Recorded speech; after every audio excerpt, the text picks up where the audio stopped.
Bam. This is Boone and Sarah, Sarah. and you're watching the Break It Down show. Yes, you are. Hey, it's our first show after Christmas. How was your guys' Christmas? Excellent. How was yours? Fabulous. Good. We're about to get a storm here in California, so it's supposed to rain for several days in a row. Of course, it could just be sunny. We'll see what happens. We usually get pretty lucky out here. This Benghazi thing doesn't seem to go away, and you guys have taken a new angle on it. I thought maybe you guys would introduce your book, and I'll put the scroll. I'll put the link for the book up so you guys can hear it. So, Sarah, why don't you tell us what you guys have done?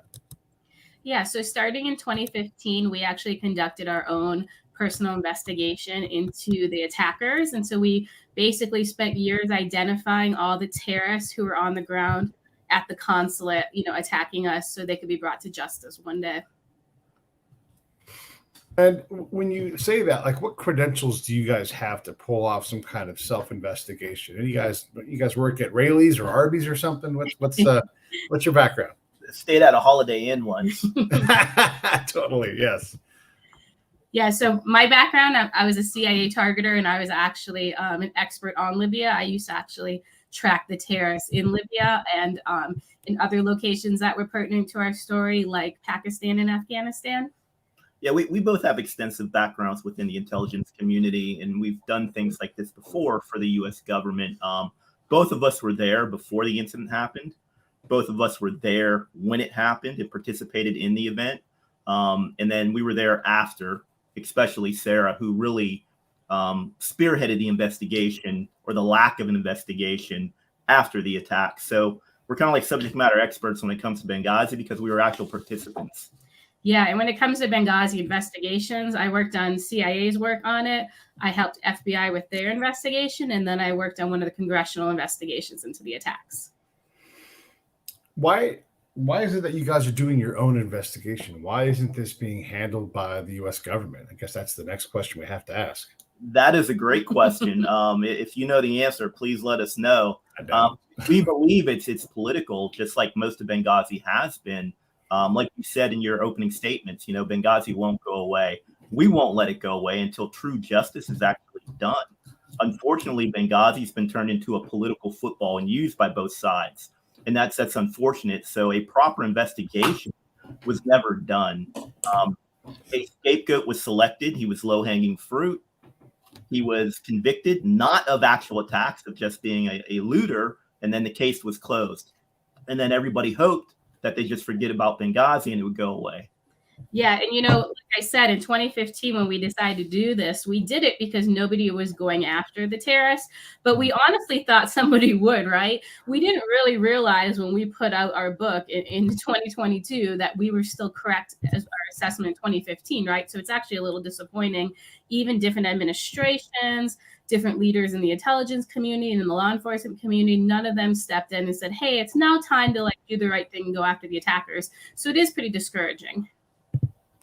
It's, again, it seems like, it seems like that there's a legal obligation to go after these people. I mean, we've just recently, this month, we chased down the Lockerbie guy, right? And so it seems like, we were sort of required. And this is not like a party specific thing because there's been plenty of parties that have been in power since then. So how are they getting away? How is the government getting away with not covering this? I mean, I think one of the issues is if you talk about the Lockerbie bombing, that's 33 years to bring a bomber in. That's pretty bad work. Not to be rude, but 33 years to get the bad guy on the X. You're not really bringing him to much justice. I think that's a key thing that people actually need to focus on, right? Is the right organization in the U.S. government in charge of these investigations, because they don't seem to be doing a good enough job at justice and remembering our fallen. You also have to realize that America has very, very short memories. So if it's not on Instagram, if it's not on Facebook, if it's not on, whatever network you like to watch on TV, then Americans just aren't worried about it. Yeah, and a lot of Americans think the attackers have been brought to justice. It's like it blows their minds when we tell them they're not, or when we say there was 150 attackers, they still think there was 20 protesters. So the false narrative really has permeated, and it's kind of one of those misinformation is dangerous. And these terrorists have gone on to kill thousands of more people since our attacks, and that's what happens when you actually lie about a terrorist attack. I just am struggling to understand. So I don't know if you guys know this about me, but I'm a counterintelligence agent. Right? That's what I did in the Army, and I know the rules and I know the law, and I sure as heck would be held accountable if I didn't do my job properly. And in our world, you have to be very careful about what you do and don't do, and what you allow, and all, and the things that you're required to. You might, on my side of things, if I see something that's wrong, I am required by law to say something, even if it's my best friend. I have to turn my best friend in, or else I also get the lens thrown on me, like, you're required by law to do this. So when you guys talk about not doing a very good job, and you, the two of you, being stuck doing the investigation, it's when classified is compromised. This is from my world, right? And something like there are thousands of classified emails on a server in someone's house. Okay, there's the legal aspect, and people have to deal with that. Maybe they cut some kind of deal, but also there needs to be a bunch of guys that look like me and have my badge, and they go out and go, what damage came from this breach, this massive breach of classified information? How in the world did top secret SCI leave this secure facility and get into someone's home? This would be a major thing. Nobody cares. Nobody cares. Right, because they don't really believe it. Like, they don't understand that was classified info on a personal unclassified server. Like, explaining that, it's just, even the state spokeswoman at the time, she was explaining to people, oh, it's just an unclassified server, and they would believe that. And I mean, that's a frustrating thing. There's always going to be spin on things. And, senior leaders in the government, unfortunately, get away with leaking stuff all the time. I mean, John Brennan was probably the biggest leaker in U.S. government history, right? And he got to run the intelligence agencies. So it is a frustrating thing when you're at the junior levels. You mentioned classified information being on a private server. As you know, if you and I left out classified information, we would be reprimanded, if not fired. There's consequences for you and I. Right. Yeah. And so this is like the goes to the whole thing about the compromising of the integrity of the machine. So the CIA, and gosh, again, just this month, there's significant links towards the CIA and Lee Harvey Oswald prior to JFK's assassination, the FBI. I mean, look, because they can't put anybody in jail with, and I'm just using the example of Hillary Clinton's email server, right? So because nobody goes to jail for that. Maybe there's some, hey, you might have been naughty letters in people's files, but they don't really impact their career. Literally nothing happens.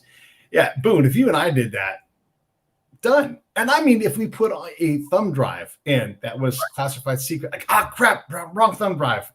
Yeah, no mercy, gonna be gone. So if that's the case, again, I'm just going back to this. How do we get away with, let me back up. One of the things I know is that when we're spread far, especially in Africa, resources and resourcing and security are always in demand, and rarely is that demand met by anything.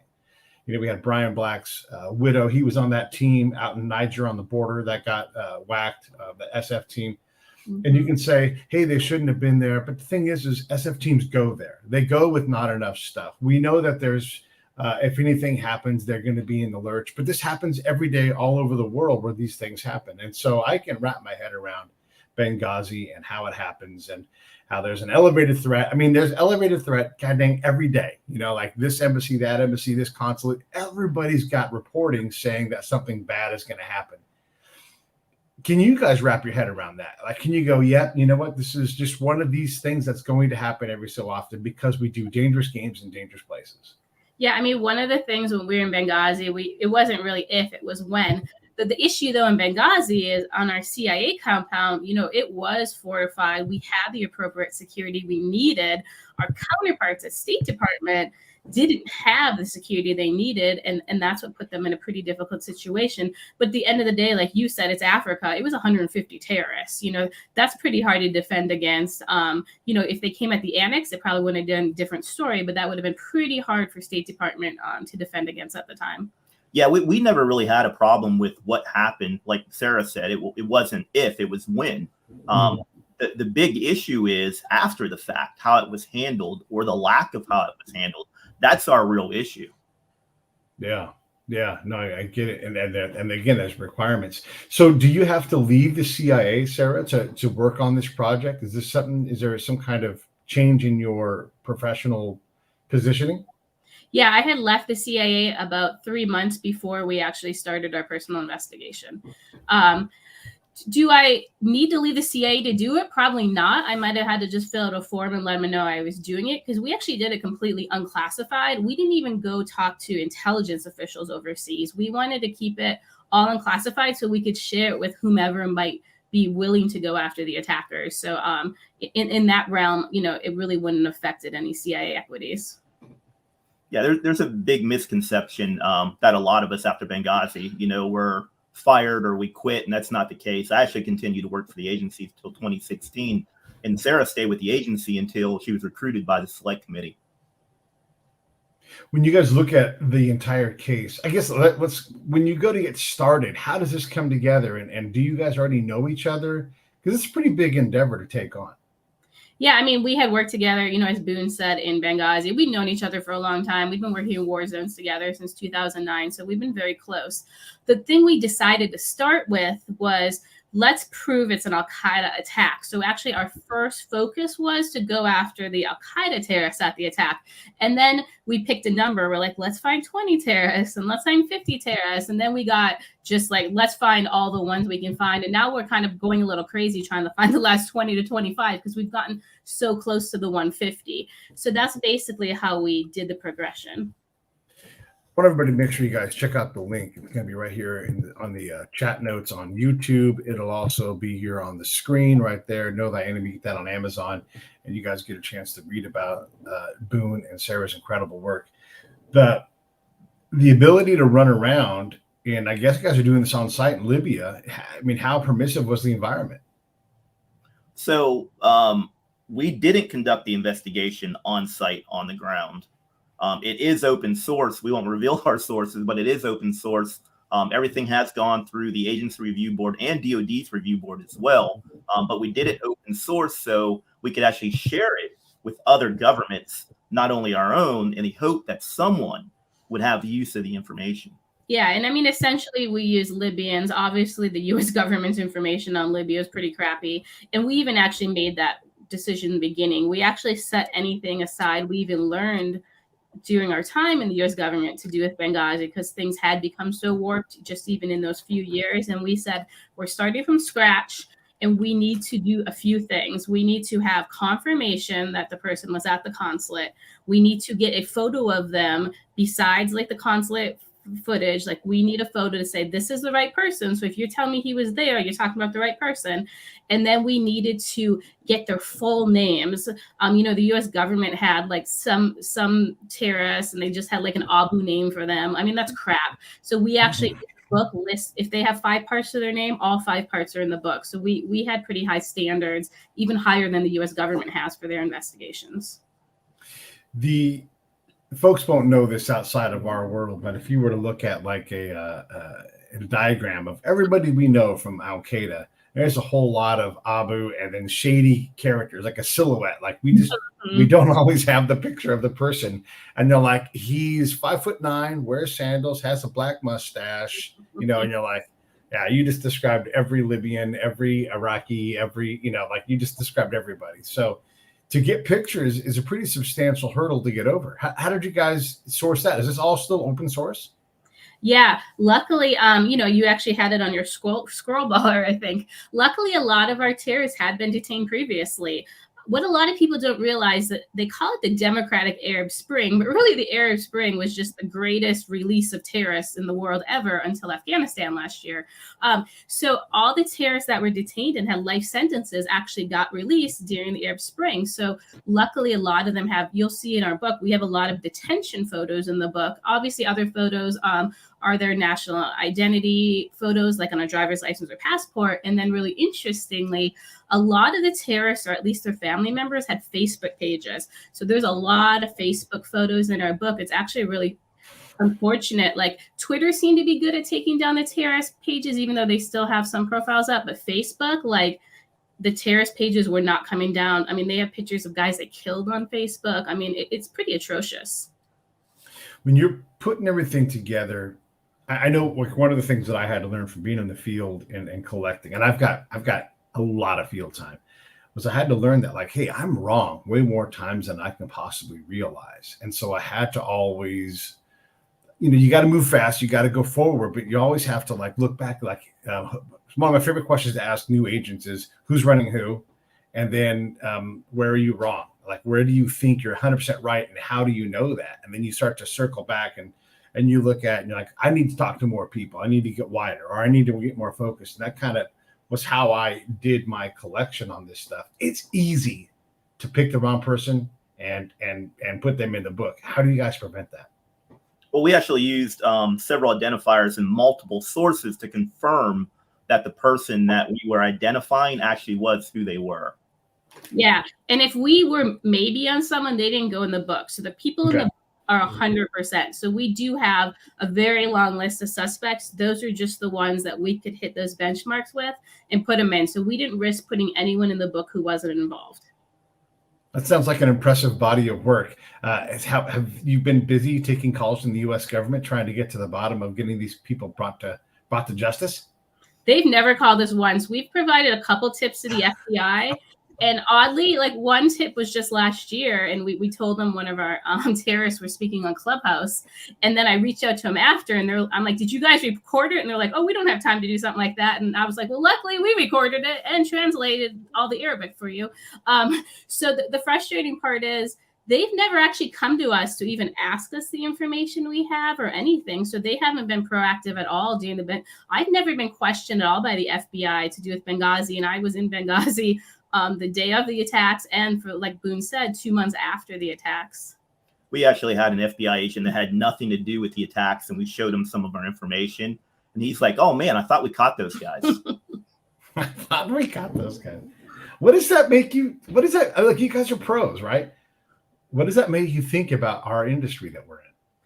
Yeah, it's really disappointing. We've had a lot of CIA people who worked North Africa at the time, and like Boone said, a number of FBI people, since our book come out and they have an eye on it, talk to us. And the really interesting part is we got a lot of thank yous, but we got a lot of, we weren't allowed to do this. We're happy someone did it. And that's where we have a problem in our community, right? Like, you should be able to go after any attacker at any time. We've talked to people who actually work some of the capture stuff, and they were told, you can't go after this terrorist right now. It's not the right time politically. Because remember, they said these were protesters, and then they put a scapegoat in prison. So they can't actually go capture the al-Qa'ida terrorist, right? Because he'll be lawyered up and he'll say, oh yeah, I was a fighter for al-Qa'ida, and the U.S. government doesn't want that on the stand in the U.S. because then it's for the record and they can't get away with lying anymore. Yep, and let's just again back up to that point in time. This is the Obama administration, and they picked their story and they went with it, and that story is the story that we all know. But then you have the Trump administration. They come in and it looks like they towed that line. They didn't bother doing anything about that. Yeah, well, think about it. If you don't have an investigation, if you don't have an effective investigation, you ask for the name of the attackers and they put 4 or 5 guys in front of you and nobody seems to be nobodies. They have Abu names. You don't have photos of them. It's not like it's not like they set our book in front of Trump or Biden or whomever, who's the head of CIA, whoever it is.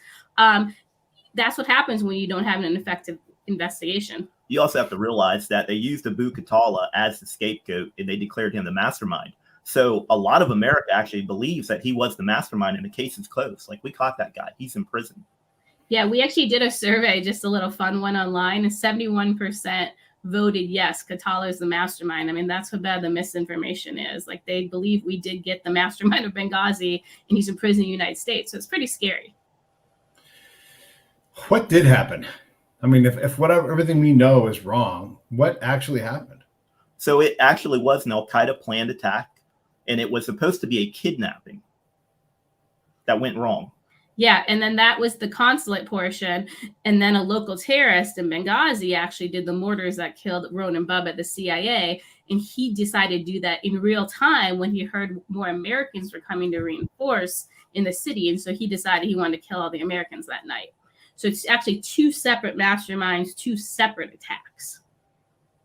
So target of opportunity for attack number 2, because they were there and everything else. I got you. And then when you're gathering all this information, all the pictures and the actual names of people, I know this will be a silly question, but I have to ask. Did the Libyan government step up and say, "Hey, yeah, let's get these guys off the streets"? That's another issue. So if they became ISIS, the Libyan government went after some of them if they became ISIS. But the Libyan government actually is basically in bed with our terrorists to the point where before our attacks, they actually made fake passports for the attackers. So the attackers got passports from the Libyan government to flee after the attack, if you can imagine that. And that also shows the pre-planning that was involved. Like Boone says, it was a planned al-Qa'ida attack. The only person who's really brought justice in the country of Libya is a general named General Haftar, and he's the opposition to the Libyan government, and he's not who we're allied with. The U.S. government's allied with the Libyan government, who still finances our terrorists to this day. That makes me feel oh so comfortable. I had there's a guy who is an expert on immigration and how we screw around and don't get this stuff right. And a lot of it comes from this part of the world, Northern Africa. And, you go to the right country. If you go to Syria and you're from, I don't know, some other place, they're glad to stamp your passport and send you right on through Central America into the United States. I mean, this is what people have to understand. Like, these machines work together. And so you have someone that's performed this terrorist act, they get away with it, they're connected, and they're going to go and do something else. This is not that hard to provision. It's a very dangerous thing, and we chase dangerous people. Or at least I did back in the old days. I don't do that anymore. But we know that there are people out there that have nefarious intent, murderous intent towards a lot of people that we would consider friends or us. What's extremely dangerous right now is obviously our border is an issue, but with the terrorists who are in Benghazi, these guys aren't on any watch list. They can hop on a Delta flight, fly here legally, and commit an act of terrorism, and they're not on anyone's radar. So they don't even have to sneak through a border. They can come here legally. Why aren't there more terrorist attacks then? I mean, it's been 10 years. There have been. I'm glad you brought that up. So a lot of the terrorists that were actually in Benghazi are the usual suspects. They've been involved in high-profile terrorist attacks before Benghazi and after Benghazi. Before Benghazi, like the London bombing, same guys. After Benghazi, the In Amenas attack, same guys. Charlie Hebdo attack, same guys. The Black Saturday in France, where they did multiple attacks and then ended up killing a bunch of people in the theater, same guys. Yeah, and the one thing people don't realize, they're like, oh, an attack's not happening in the United States. Nothing's happening. Well, remember, there was a war all these guys could go to. They could go do jihad in Syria. So they go to the closest war. I mean, in Libya alone, though, they killed thousands. We actually tried doing a number, and we got close to 10,000 deaths since our attacks. Wow. So, and there were Americans involved in that. They killed an American in the attack in Mali. They killed 3 in the In Amenas attack he talked about. They killed some Americans in the Paris attacks.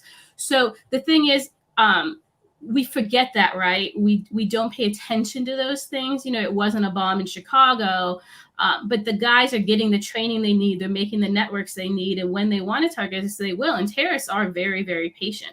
I mean, look, it took bin Laden 5 years just to approve the 9/11 attacks, just to say, yes, we can do it one day. So those are the kind of timeframes terrorists work on. Again, very comforting to hear all that.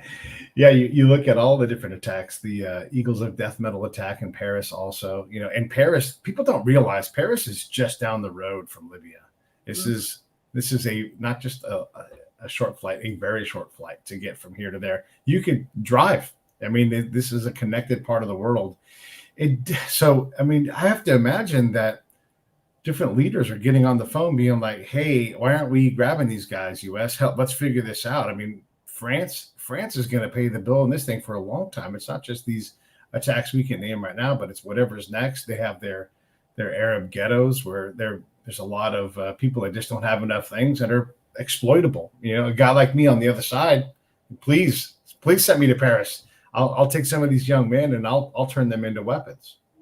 Yeah, and actually, if we're talking about the French have actually been pretty positive against the terrorists. So AQIM, so it's Al-Qaeda in the lands of the Islamic Maghreb. It's just the Al-Qaeda in North Africa. The three most senior leaders who were involved in the Benghazi attacks all were taken out by France.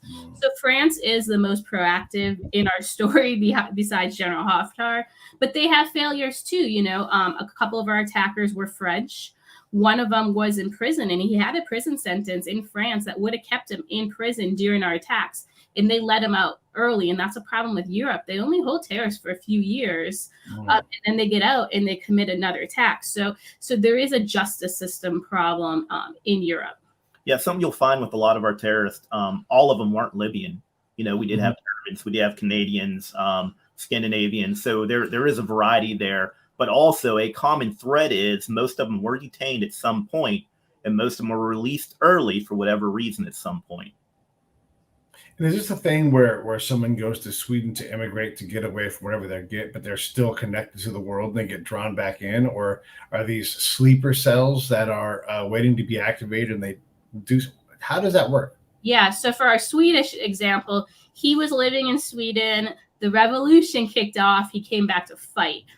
But a lot of the other guys, the two French terrorists, they never gave up. They were being terrorists the whole time. They just kept moving around. They were doing Iraq. They were doing Syria. I think a little bit of Algeria was the other one. They just kept evading justice until France actually captured the one. But like I said, didn't hold them very long. So it's really been a mix. But for the most part, most of our terrorists at least got emboldened after the Libyan revolution if they weren't already fighting. And then most of the Al-Qaeda guys were fighting. They just moved to Libya. So like they were fighting in Algeria, and the revolution kicked off. They left Algeria, came to Libya, if that makes sense. Even one of our main ones from Pakistan, he came down from Pakistan to Libya to fight, after the revolution type of thing. So the revolution was a huge igniting point. And, there's Africans who'll say the Libyan revolution basically fast forward terrorism on the entire continent. So it's a really big flashpoint for the whole continent. You also find a lot of these fighters too, they're just chasing jihad.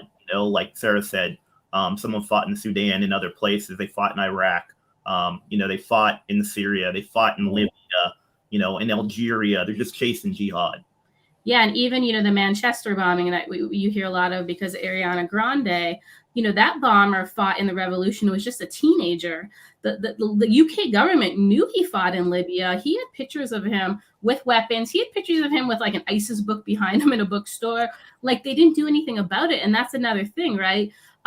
So if you go fight some places, you're a terrorist. And if you go fight some places, you're not. So people who went to fight in Libya weren't actually classified as terrorists. People who went to fight with the Kurds weren't terrorists, right? People who went and fought in certain regions of Syria weren't terrorists, and the rest of Syria was. So it's strange too how the government chooses you're a terrorist, you're not, and it doesn't really roll out that way in the end. They never actually focus on who did you go fight with. Now we determine if you're a terrorist. That's not being done properly. Going back to your guys' international pool of terrorists that are out there, and these guys are in some kind of waiting status. What percentage of these guys just get a job and they get a girlfriend and they're like, I'm going to chill out, man. This is weird. Because at some point you age out of this or you die, right? Or you go to prison. And so some of these guys got to be looking for an exit plan. I mean, I would be. So of our 150 terrorists, we found a little over 120. One of them we've confirmed has likely reintegrated back into society. As a normal person. Only one has no involvement in terrorism anymore. So that it's a very small number give up jihad. So if anyone says, oh, we can fix these people after, like that Begum girl in the UK, oh yeah, we can fix her after being a terrorist. You can't. I'm sorry. If it's 1 out of 150, don't tell me any of those programs are going to work. Like Sarah said, also, some of these guys go way back to where some were just young men, when they fought with Osama bin Laden, back with the Mujahideen before there even was an al-Qaeda, and now they're senior leaders. Yeah, these are colonels and generals, basically, right? That's how long the career is. It's it's shocking when you realize just how free and loose this stuff is. Should we be doing more? Or I mean, I know that's a silly question, and if we do, who does it? I mean, if politics is going to limit the ability to go out and put our hands on bad people, to everyone's benefit, France, Canada, Sweden, wherever they're going to go. Should we be doing more? Should this be international? What should we be doing differently? It should definitely be international. And if you read the book, it'll clearly show how this isn't just a Libyan problem. It's not just a Benghazi problem. This really is an international problem before Benghazi, during Benghazi, and after Benghazi. So it really does affect all of us. And it's going to take all the intelligence communities, all the specialized military units, and local law enforcement, whether it's in the United States or overseas, to really be proactive and stay on top of this stuff. Yeah. And I mean, one of the key things, Boone brought this up earlier, just watch listing the terrorists, right? We don't have this terrorist in our book watch listed. 15,000 people were released from Afghanistan last year from prisons. 15,000. Like, show me that they're watch listed at least. I mean, it's very frustrating that we're not even getting the basics done against terrorism in this country, and it's because there's a huge shift away from international terrorism. And frankly, I feel like they're just waiting for another attack to happen, and they're like, okay, we'll go after it again. We'll divert funds there again, and it's a pretty bad way to protect our homeland. One thing I will add, though, you mentioned earlier, well, how come we don't hear about attacks? Are they still attacking? Yes, they are still attacking, but we don't hear about attacks in the U.S. because, unfortunately, well, not unfortunately, but fortunately, we actually do a good job when we actually want to. So, as you know, a lot of attacks are prevented before they even make it to the homeland, before they even make it to the United States. Right. So we do have the capability when we want to. Right. It's just knowing who the bad guys are. And that's what our book is trying to do. Like, hey, here's the bad guys. Like, stop lying to people about them and go after them. Yeah. Yeah. Gosh, it's just such a crazy thing. And I guess I'm just going to make this illustration for the audience. I was driving on the Bay Bridge in San Francisco, and I was on the lower deck. And every time we went by a vertical stanchion for the bridge, as we went by, a camera went off in the car next to me. And I was like, oh, man. This, I don't know I don't like this. And so unfortunately you have to say the words, drive up next to these guys. And if they at all look Arab, I'm calling this in, because that is the world we live in. And look, I'm an expert in this stuff, so I can do that. I'm not like, oh, look, there's some, some ladies, they're just taking pictures of Alcatraz maybe. Right. But, I called it in, and that's what we're supposed to be doing is when you see something, say something, because as we know in our little circle here, or triangle here, is that reconnaissance step. All these steps ahead of time, they're exposed to danger as they go out in that area. And if you see something, that might at least make them adjust to a different target. So we should all be doing our own part to prevent these things, because you're right, something is going to happen. It does seem like the current administration, and again, we're not making political statements here, but it does seem like they are a little more rabid about internal and domestic terrorism. And it tends to go towards like the Nazi side of things. I don't know how these things balance out. I'm not in that part of the game at all anymore. But what, to your guys' mind, is more important? Is it these international terrorists that are scattered around the world and been released from Afghanistan? Oh my God! Or is it homeland stuff? I mean, in my opinion, then we'll go to Boone. I think any form of terrorism you need to go after. I think the fact that we bucket it and we say, oh, we only go after right-wing terrorism, but left-wing isn't terrorism. They're just, protesting their rights. I think that's very, very dangerous to apply the law differently to different groups. Another thing is a lot of these terrorists, domestic or not, they get information, they get emboldened by international terrorists and the abilities of international terrorism and the money that goes into international terrorism. So a lot of things are connected. People say, oh, lone wolf attacks. There's rarely lone wolf people. But I think, that was just another thing, right? They like to talk about and scare you about and say, now we focus on this. But I really think if that's FBI priority, domestic terrorism, fine, but then give someone else the international terrorism piece, because, for the Benghazi attacks, FBI had the lead and they could not get the job done. And so they're the wrong organization to be doing it. Yeah, when you talk about terrorism, crime's crime. You're going to have all types of crime. Terrorism is a little different, and the definition of terrorism has been misused, rebranded several times. The whole domestic threat that we're currently seeing is a bunch of nonsense that's been fabricated for political reasons. There have been homegrown terrorist groups in the United States, since the 60s and even earlier. There are extremist groups in the United States, but that's not really terrorism. If you're looking at international terrorism, I think that's the bigger threat. Internally, do we have threats? Yes, we do. Are Proud Boys terrorists that are going to take over the country? Absolutely not. That's nonsense. Right.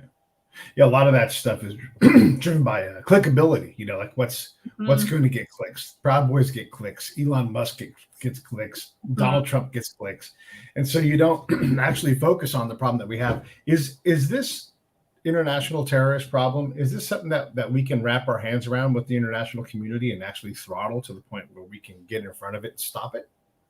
Yeah, but it is a policy problem, right? So, in our book, you actually see, so this general we talked about, Haftar, he took it to the terrorists. He wiped him out of Benghazi on his own, right? I know later he had to bring the Russians in, but that's because he lost 8,000 troops. But he actually took it to the terrorists, put them on the X, and took them out. So when we were in Afghanistan for 20 years, right, we wouldn't even designate Taliban a terrorist organization because our government's like, well, it's kind of like a political group. And, like they used to do with the Iranian Quds Force. We don't want to designate a political group. And so we sat there for 20 years and could not basically action the most senior leaders of the Taliban. And now they're all still alive. So we can do it, but we got to fix our policy against terrorism. It's definitely a policy issue. Can we stop terrorism? Absolutely not. Just like we can't stop crime. Can we minimize it? Yes. Can we combat it effectively? Absolutely. But it can't be stopped. When we talk about stopping terrorism, it's easy for us to become the terrorist, that we overplay our hand, we're over involved, we're over minimizing people's security and privacy. It's easy to come across that way. And I'm talking mostly from the other point of view when you're in another country and look, America flies a jet in and kills someone. We don't own the messaging in that country, in that valley, in that hamlet. And so it can turn us into the thing that we're trying to kill. Just like in our modern wars, we were fighting counterinsurgency. And it turns out we were the insurgents in these fights, right? And so it's a very challenging balance policy-wise. Is it smart to every now and then throttle back and then go after it and then throttle? I don't know. What do we do? That's what I want to know. Well, you bring up a really good point because like we told you in Libya, basically the U.S. is aligned with the side the terrorists are on. So when we first started our investigation, we had to get over that hurdle, right? Libyans, go on Twitter and just look it up. Libyans think U.S. is funding and financing the terrorists in their country, and essentially they are. But we had to explain to them they're not. It's a failed policy. Like that is not what the Americans are wanting or doing, right?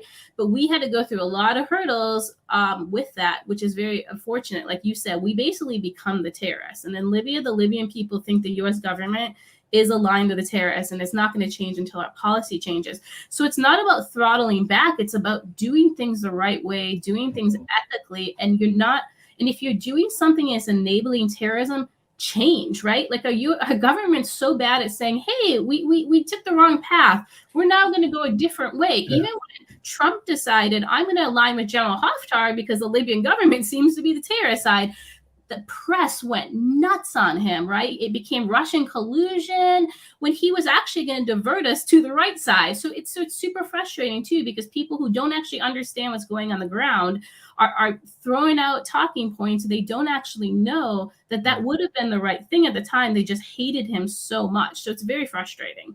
It is very confusing too. Like, that things aren't black and white. A lot of these situations are very gray. And if you read the book, we kind of get into the politics of Libya and how all this came about in the first place. When the revolution kicked off, a lot of Libyans didn't have access to weapons. They didn't have the military training.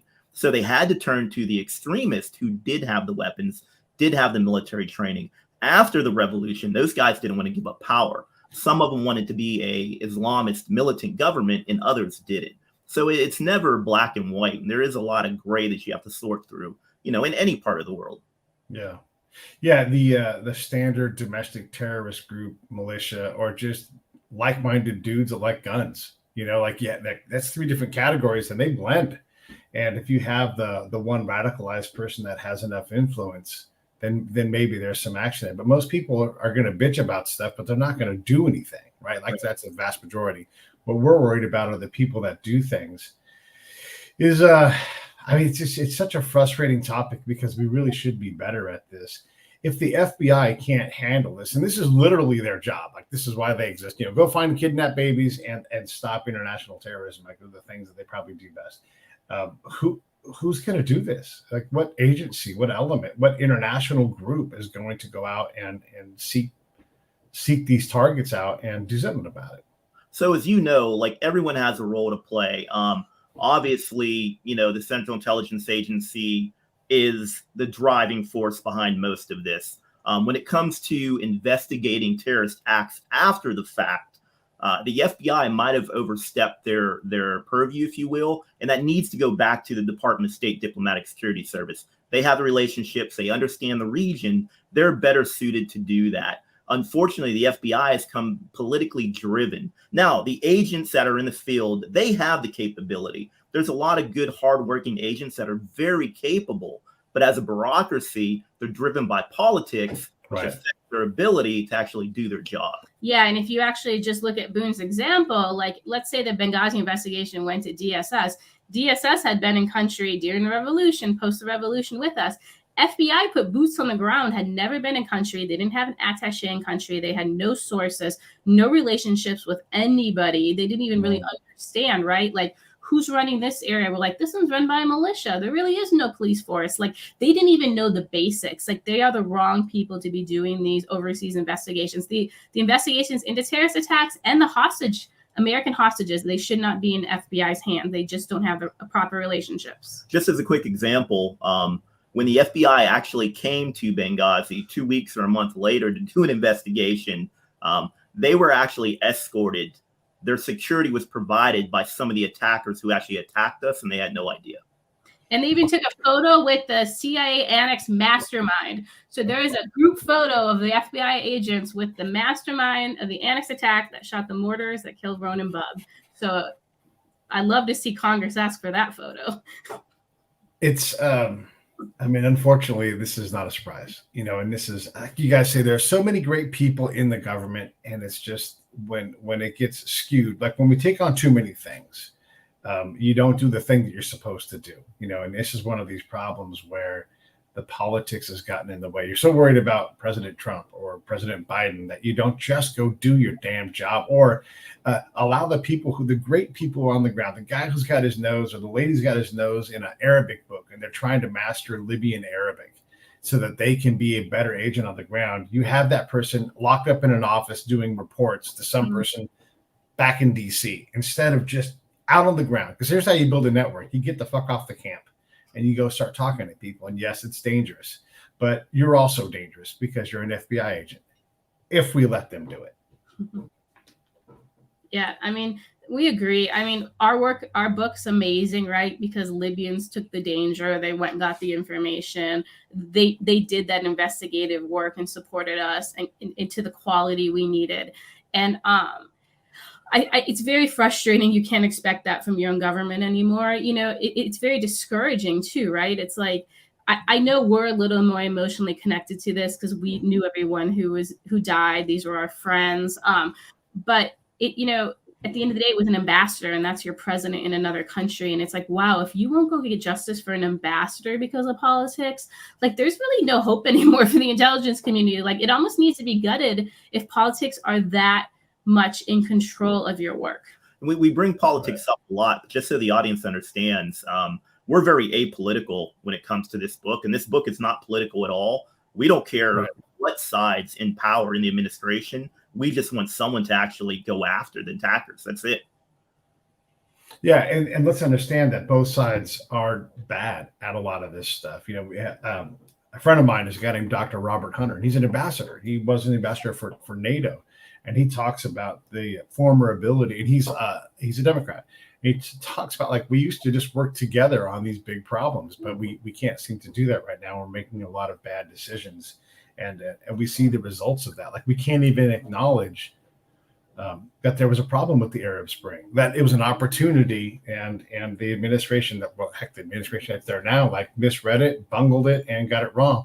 When your policy and your politics are bad, it makes it really hard to be good on the ground. Your tactics are going to be impacted by that. Yeah, and I mean, I think last year in Afghanistan was the best example, right? When your policies so askew of the reality in the ground, like just even the thought, we started under the Obama administration with Richard Holbrooke, we started those talks with the Taliban, right? And then we went through the Trump administration, went through the Biden administration. Like a terrorist should never have a seat at the table. I don't care if you're a Republican or a Democrat. Like what the hell? Like Taliban should not have had a say in the future of Afghanistan. And look at what happened when we allowed them an inch. Yeah. I know a lot about this because I spent time out there on the ground. And when we said we were pulling out, we actually did. I was like, oh, this is bad. This is all bad. Because this perception that we had that Afghanistan was prepared to deal with its own stuff was completely false. I mean, they were ready to switch sides the second we left. And we did things to undermine our credibility. This is going to get back to your point, Sarah. I'm talking to a farmer. This is in no electricity, Stone Ageville, Afghanistan. And he's, and we're trying to figure out, like, what is it going to take to get the Taliban to come out of the hills and reintegrate?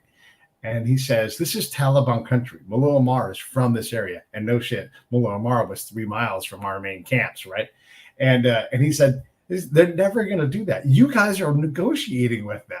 And I'm like, okay, I write that down in my book because that's my job, right? I write these things down and I'm like, we are negotiating with the Taliban. And sure as shit, like the next week, story about how I think it was then President Obama was, and this is not a knock, right? Like, but we're undermining our own success when you bring in these people and then we lie to ourselves about our capability on the ground to get these things done. It was a mess. It was always a mess. And though we were getting better, it was a very, very long-term project. And when you pull the plug on it, again, we become the terrorists. We become the reason for the inhumanity. We become the reason why women can't go to university now in Afghanistan. Yeah. And I mean, one of the things, we like to point out is, we always explain to people in Benghazi, there was only 600 terrorists in prison, right? So the most that got out was 600. I mean, in Bagram, they abandoned the base in the middle of the night and took the guards off the prison that had supposedly was only supposed to have 5,000 terrorists, but it sounds like it had close to 10,000. So they took the guards away, didn't tell the Afghans they were leaving, and that many got released just the next day. So if you look at how bad Libya was and how the ISIS problem became in Libya, they took over huge portions of the country, killed thousands of people. Now Afghanistan is a level like 10 times more than that. And it is our failed policy that is going to come and bite us. Yeah. I always think about Bagram as being like a startup, like an accelerator, but not for modern technology companies, but for terrorism. Like bring your idea to the pitch fest and see if you can pick up some backing, because you will. I mean, it's terrifying how we did that, and the way we left. And the way we left our partners, our allies, and their Afghan citizens in the lurch. Hey, we're leaving. Bye-bye. Like it's shocking. And again, you look at like who's the bad agent here? Is it all these small terrorist groups, or is it the big bad United States of America that you can't rely on? And I will be critical of this administration. Joe Biden was hard on Donald Trump about the things he was doing for pulling out of areas and everything, and here he is leaving. He's leaving France, England. I mean, all these other countries in the lurch because of doing the same thing. And boy, yeah, he was so hard on Donald Trump. And look, Donald Trump deserves his criticism too. Let's be straight about that. But the stuff about Syria and pulling back, and he's like, I'm not going to leave our guys in the way there. And it was like, the Kurds are our allies. No, they're not. They're not even a country. Matter of fact, you're the guy that said you could make him into a country. So fucking make it into a country then. So we have all this and I'm bringing this up because bad policy, bad politics equals bad results on the ground. And we're just waiting for the next time. It could be happening right now that someone does something and destroys all of these lives.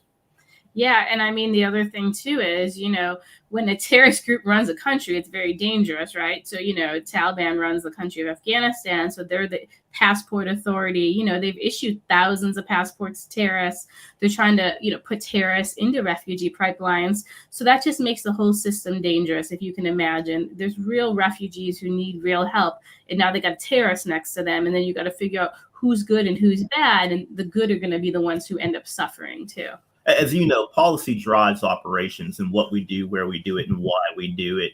I think one of the problems we've had, though, is that our policy is no longer what's best for America. Our policy is what supports whatever administration is currently in office. Yeah, and I'll push that even further. And I know that we now have an amphibious C-130 platform. That's fucking cool. And we have a brand new invisible bomber that's going to go out and blow things up. But give me $10 million and I'll build you a bunch of spies who can go out on the ground and network in. And yeah, they're going to be gone a lot. And yeah, it's going to be dangerous. And yeah, they're going to get arrested for being drunk sometimes. But for less than the cost of an invisible bomber, by the way, we have a whole bunch of existing invisible bombers, but these new, better ones, we don't spend time and money on developing people and looking for, to get into the Green Berets or SEALs. And all that, there's a lot of psychological testing. When we make special agents and troops in the Army side, there's no psychological testing. It's just you go out and do it. And so if you're a people person, maybe you jump ahead. In my case, I ran fast. I was in good shape. I was pretty smart and everything. And so my unit hated me because I was going fast. And they're like, yeah, that guy's got a bad attitude. So you have all these things that get in the way of our ability to put people on the ground to be badasses and who want to be sheepdogs, and they want to protect Americans and our allies. But we don't seem to have the capacity to reliably keep them in service in a way that makes sense. And we don't seem to reliably be able to develop good human people. Yeah, I mean, the other part is, too, when we damage your own people, we don't do anything about it, right? I mean, look at the damage to all the veterans, but leaving their allies behind. And also, those Marines who worked at Kabul airport, had friends died, got begged, people begged for them every day. They saw Taliban shoot babies in front of them. They came back to America and they were told by their leaders, we don't want you crying over Afghanistan. They didn't even get the mental help and mental support they needed. And that's just the lower level people. So not only did you damage our generation with Afghanistan, now this youngest generation, you're not even treating their mental health correctly. So it's very, very dangerous. To your point about people being more important than technology, like our technology is important. It allows us to do things that, are very vital. But at the same time, you have the two of us who obviously have intelligence backgrounds. But if the two of us using open source information can find over 150 attackers and our U.S. government can't do it, that's telling. Yeah, that is telling. And why not just... It's waste and abuse, right? If they're the dollars to run these investigations and Mean Boone did a better job, like, people need to be fired. I mean, what would the contract number be to have you guys build a team out, right, and just do OSINT and just kick out reports that someone should be reading, right? Like my buddy Eric Kleinsmith, him and his team, and this is like the early data mining phases, but they found they were aware of and kind of put their circle around the map on the 9/11 attacker cells, the one in Michigan, everything else. But the problem is they were nested over here, pushed over there, and borderline illegal because of the way they were data mining, because laws had, not because they were breaking the law, but because laws hadn't caught up to what data mining can do, right? And so you had a team put their finger on this thing we could have prevented. And there he is in front of Congress, talking about how hey, the government dropped the ball, and have we improved that ability? I don't know that we have. It sure seems like we're worried about things that we don't need to worry about in terms of tactical and operational things that are happening. If you want to have progressive policies or conservative, I don't care about that. Just allow people on the ground to be good at what they do. Yeah, and I mean, when you talk about OSINT, the government buys a little here and there. They try to integrate it in. They fail miserably because OSINT isn't really its own profession of the government. It doesn't have its own real organization, and so it doesn't get that's a good point. Funding. And that's one of the things we push. Something like NCTC needs to be, changed and become like the OSINT organization. You need to pick something and make it happen because the U.S. government's never going to be good at it. I volunteer in Ukraine.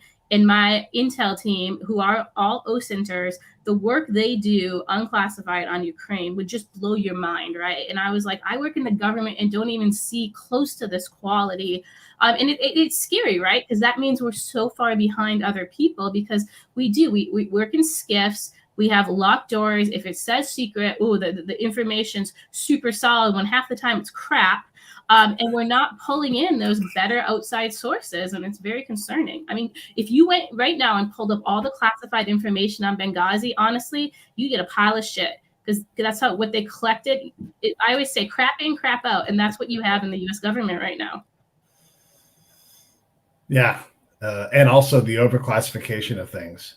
Most of my reports were not classified because I just talked to a guy, and then whatever was and this is for the audience, the commander's intent is sort of classified. So like what they're looking for and what they're doing. But a lot of it is in the clear. Like, hey, we're trying to teach and train the local government. So if I'm collecting on information that has that in it, none of that's classified. You're just talking about the status of things. But we protect this classified information to the point where we're assessing the Afghan government. And as we're doing that, I always like to raise my hand because we do it quarterly. And I say, where are the Afghans in the room? Mm-hmm. And I go, oh, it's a classified meeting. Like, but it's their government. Like, we need to understand what's going on. And you guys get this. You guys know that this is not a surprise. And what we get wrapped around, oh my gosh, it seems like we need some decentralization in how we approach intel, because it's just what we're doing is not working in terms of stopping terrorism. No, and I mean, one of the things when you joke you made your report unclassified, it doesn't matter, right? When the government even buys unclassified info, they roll it into a system and then they make it like top secret, and then you can never use it unclassified. It's like, what are you guys doing? You're even like ruining the good data coming in. So yeah, it's super broken, and I feel like nobody's really dealing with it, right? Everyone complains about it, but there's not actually someone like leading the charge to fix these problems. Yeah. So how is the book doing? Is it killing it? It should be. This is a really powerful piece. Well, I mean, we self-published, so it's like trickling out. Unfortunately, the one negative is, right, when you put Benghazi on something, it turns off a lot of people. So that's why we like shows like yours to explain to people, hey, we're actually IDing the attackers. And when we actually can tell people what's in it, it changes it and they get interested, right? But if you just put the word Benghazi on something, it's just, we kind of get turned off really quickly. And just to be clear, we didn't write a book to sell a book. We took a part of our open source investigation and put it in book form. Yeah. So we can get it out to the masses, so we can get people behind it so they can put pressure on their elected officials. And we luckily, when Boone brings that up, we have had a little success. We made our own little top 10 list, and one of them, somebody found him in their own country, he thinks, and he reported it to his own military. Another one of the top 10, someone found that he was detained and let us know, and we've passed off that information to another country that would probably be interested in him. So we have had, luckily, a little bit of proactive or a little bit of OSINT support from the community, which is what we wanted to help support our investigation, because ours is still ongoing. We still have some people to hunt down, to kind of move to that bucket, like we said, hit all those benchmarks. Like some people we have every category, we just don't have their photo, right? So yeah, we really want to finish our investigation too, or hand it off to someone who really will run with it, and that's what we're hoping for. And just for the audience to say, OSINT is open source information or intelligence, and so you're just taking what's out there. News stories are very common. And someone gets their picture in the paper, like, who's that? And it gets saved, and you figure out what's going on. You put a piece together, and all that stuff is important. And what you do is you combine that OSINT with taskings in other areas to confirm or to validate or to get a hint. Like, it's a powerful, powerful tool. And like you said, there's not really someone who owns that. It's sort of just cell by cell and the places they go. What can folks do besides buying the book? And I'm going to put the link up here for the book. You guys should all go out and buy it on Amazon. Benghazi, Know Thy Enemy. But what else would help you guys? Like, if someone's watching and they're like, man, how do we help these guys out? What would you ask for? Well, one of the things, and I'll let Boone talk, is the fact that we really want just the terrorist watch listed to start. If you write your congressional representative, we're not asking for another Benghazi investigation. We're asking for, like, the Homeland Security Committee to send the list of our terrorists, right, to like the watch listing at NCTC or whomever, and say, hey, can you tell me if all the names in this book are watch listed? If they're not, tell me the date you're going to watch list them. Like, we need like a little bit of that support. Another thing is some of the terrorists are detained, but they don't get held. So we have one really high profile terrorist. His name is Amin Kelfa.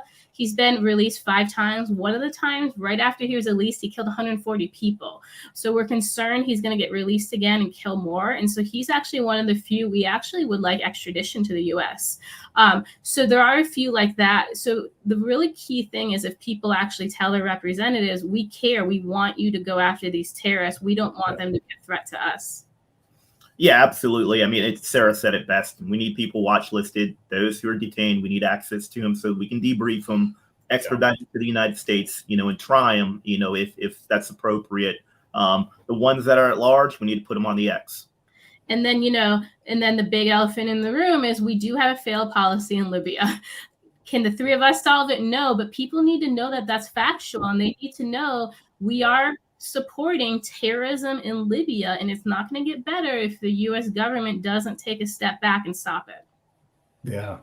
And then there's like terrorism, state-sponsored terrorism, and there's what we're doing, which is like indirect state-sponsored terrorism or indirect terrorism. Like it's not a new category that didn't exist before, but we sure as heck pick the wrong people quite frequently. Yeah, we're really good at that. Yeah. And it's so hard, like in everybody else's defense, it is very hard to know this stuff. It is very hard to be an expert in a place like Libya. And if I was to say like, hey, you guys are experts in Libya, you probably both push back and be like, whoa, like that's a big claim to say expert. So it's very, very hard for a person to be hyper proficient in a specific area or in a specific group, but then still have relevance to anybody up top who makes a decision. I mean, I'm a world-class field collector. You put me in the field, I'm going to find information that's going to be valuable to the commander. That's where it stops. My report, by the time my report goes up somewhere, it's been winnowed down to a word or two, or a bullet point. And it's probably interpreted wrong. I've seen that happen before. I'm like, no, those are my words. And you flip them around. So that's not what I was actually, seeing and experiencing.